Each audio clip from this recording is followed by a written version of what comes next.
Hey everybody, Gears here, and seems pretty solid. I'm very happy with this edge line that I got here. I got a nice crisp indentation all around.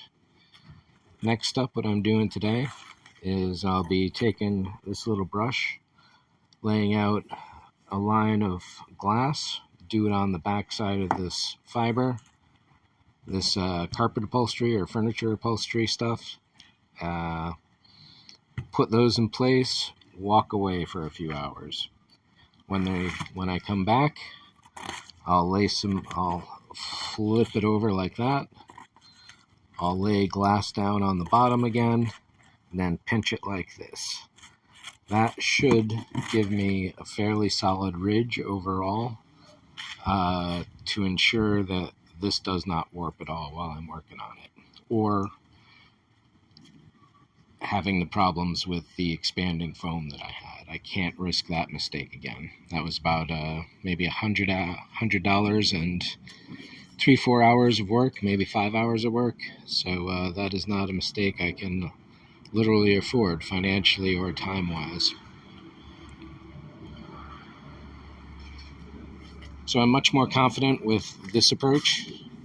Obviously these are cut long right now, so I'll trim those down as I go. I will not be putting glass over the circle here, just up to the edges.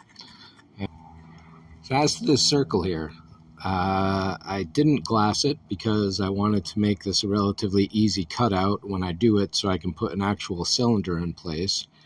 And the thing about cylinders is, if you have a circular cylinder and you put it through a surface at a non-perpendicular angle, 89.9 degrees, 90.1, so anything other than 90-degree angle, you wind up with an oval or an ellipse, depending on which word is more appropriate. So this outer line here is the circle, which goes to the inner line, to the outer line, to the inner line. So that's a true 20-inch circle. When this goes in at an angle, it's going to pinch on the sides and expand at the tops and bottom. So this is an approximate shape just to let me know where to stop the strapping, and so that I don't have too much of a fuss when I put the actual cylinder through.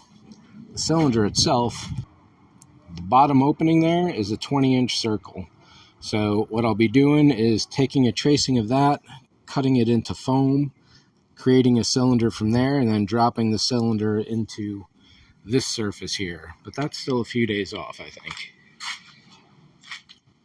I'm going to go with a fairly hot catalyst. The ratio is 0.5% to 2%, depending on your temperature, humidity, how fast you want it to go off, and all that kind of thing. So I'm going to try and weigh in closer to 2%, if not 2.5% or 3%, just so this first line cooks off fast, and I can theoretically a few hours later come back and finish this all up in a single day. I don't think that's too much to ask out of it. The next step would be, and I got to see what the finish of this step looks like before I commit, would be me laying some fiberglass over the top of this and setting the previous casting on top of it. The previous casting has a wooden frame built into it. There's no way to cut them away from each other. So my hope is that by making this as solid as possible first, and then making an interface layer that does not distort this surface, that should help out. But we'll see, and I'll be able to explain it more as I go along. It's still formulating in my head, so that will be for another video. But as for this video, we're already going pretty long, so I'll cut it now, and I'll catch up with you on the next one. Thanks for watching. See you.